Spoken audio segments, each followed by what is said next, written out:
All right, today we're going to be talking about the 4 things that are found in every successful family-oriented church. We are here at the Better Sundays podcast at reachkeep.com, and let's get started. Welcome to the Better Sundays podcast. Focused, practical, and usable advice for church leaders looking to reach new young families and impact their community. Well, howdy. Good to have you here. This is Mike Holmes in studio and spending some time talking about one of the things that I love more than anything else, and that is helping churches reach young families and create what we would call, and what many call, and what many look for, is a family-oriented church. Now, a family-oriented church is not just something that they put on the sign or whatever. There's some things that you have to do, and there's things that you need to stop doing, and that's what I want to talk about right off the bat, is stop doing some of these regular youth activities and regular Sunday school and regular junior churches till you get hold of what I'm talking about here. Now, you're still going to be doing some of that stuff, but I want to give you these 4 elements that are essential. In fact, we call them the kid essentials. They are so important. They are found in every culture. They are found in every year span. In other words, if you want to raise kids in China, you need these 4. If you want to raise kids in the year 800, you needed these 4 things. If you want to raise kids in this year, right now, in North America, you need these 4 things in your church. And many churches just have one of them, and we're going to be talking about the other 3 and how to have all 4 of these particular things. Now, I want to give you just a little baseline to start out with, and this is the idea. If we're going to have a family-oriented church, that means we need to be respectful of the parents. In other words, parents come with the kids. In other words, we don't just bring kids in without parents, but we bring in the whole unit there. Now, I was raised in a bus ministry church, and I don't want to be disparaging toward this, but many times it's just the emphasis on the children, and we don't hardly ever see the moms and dads. In fact, oftentimes the moms and dads are not kind of respected that much, and they don't necessarily, they're kind of spoken poorly about. But let me say something. The moms and dads are going to be with these kids way longer than the local church is, all right?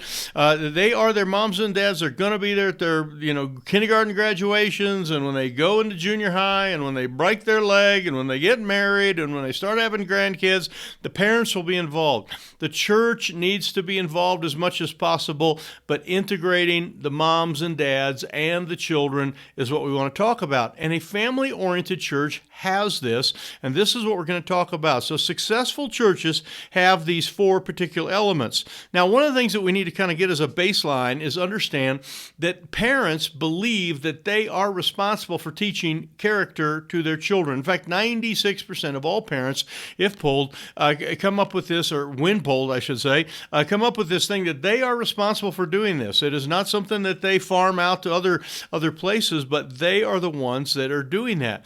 And they believe that they need to get their kids then into a good environment. In fact, they will do everything to get their kids into a healthy environment.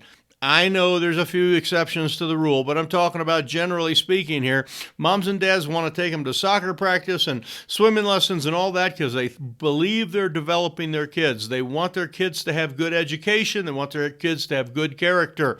And we find now that the local church can be something that helps provide and make all that happen.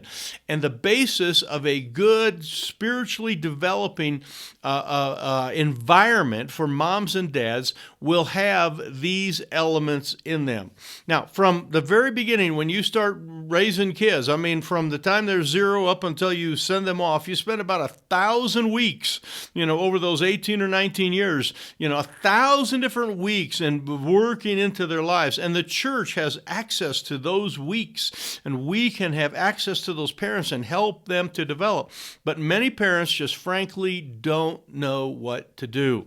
They sort of know some of these things exist, and many churches know these things exist, but I want to bring them to you and make them real clear over the next several sessions that we do in the video here. So I'm going to name them for you, tell you what they are, And then I want you to make sure that you click to the next video and the next and the next and the next so that you can learn about all four of these elements. So the very first thing that is important, and again, in every generation, in every culture, whatever, is what we call effective instruction.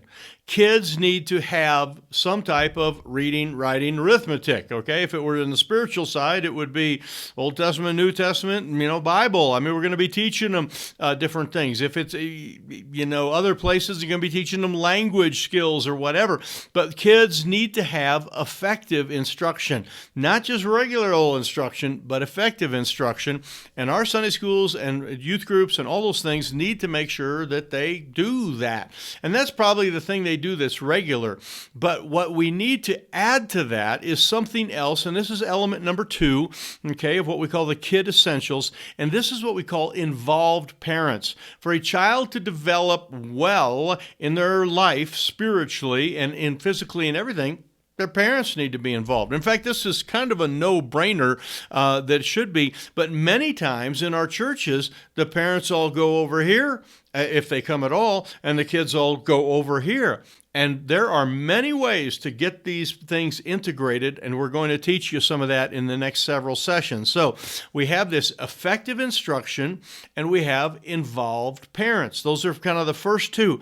But without those two, or in addition to those two, there's something else that really helps a kid to develop more than anything almost else. And it's one of those things, you'll see it probably when we talk about the negative side of it. But let me give you the term first, because those of you writing it down in the notes, and then we'll talk about the negative side. Effective instruction, involved parents, quality friendships. Quality friendships. Now, we know this by the negative side. Your children will learn stuff from the wrong kid, and they come home and they start saying new words, and they're like, where'd you learn that? They start having new attitudes. It's like, whoa, they got that somewhere. In other words, they have some bad friendships, and friendships really tend to rub off, whether they're good or they're bad. You and I, in our local churches, in addition to the instruction and getting parents involved, we need to be involved in helping kids create good friends. I've said this many times on the Reach Keep podcast here. We talk about things here at Better Sundays. One of the things that you will grab more than anything else when new parents walk in the door is grab this, that when new moms and dads are walking in and they got a couple of little kids in tow, they are asking this question in their mind. They're not thinking about your doctrine or if you got padded pews or if the bathrooms are clean. They're going to check all that stuff out. But they are wondering, will my children find a good friend in this church? They are coming because their kids need good friends. Can we be involved in that as a local church?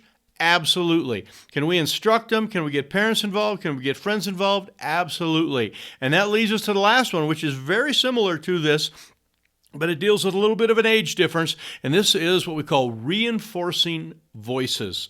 This is where there are role models. Parents also walking in the door, wondering if there's going to be friends for their kids. They're also wondering, will there be good role models for my kids? And so we have what we call the reinforcing voices. It's not only just the kids' friends that reinforce those voices, but it's other parents that are going the same direction, Sunday school teachers that will speak into their life, a youth pastor that will say something that the parents have been saying over and over and over, and the kid just doesn't get it, and then the youth pastor says it, and it clicks in their mind. They are starving for this type of thing. And these 4 elements, when we take these, are the things that are used to develop children across every culture, across every age. And a successful family-oriented church will have all of those, and there will be a mix of all of those. When I said stop doing youth activities, what I meant by that, stop doing Sunday school, stop doing, junior church. Some of you are ready to burn me right now. When I said all that, I mean, stop doing the regular stuff. Just don't be given information.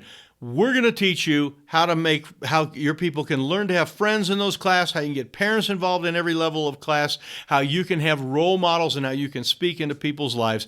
That's what's coming up here at the Better Sundays podcast. So we're so grateful that you are on with us. If this is helpful, hit the little thumbs up button, hit the subscribe button, and there's a little bell thing you can hit, and you'll get notified the next time we post one of these, because we're going to post these very quickly here and try to get all of this out so that you can be doing what we call young family things.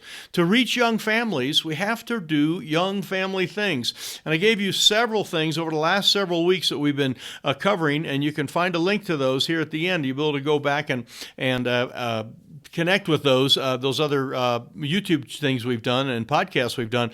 But we need to have these elements involved too, because these are the basis of spiritual development for all sorts of things. It's going to be a wonderful thing when you start to get these things involved. We're going to teach you how to do it, so stick with us here. So thanks for being with us here.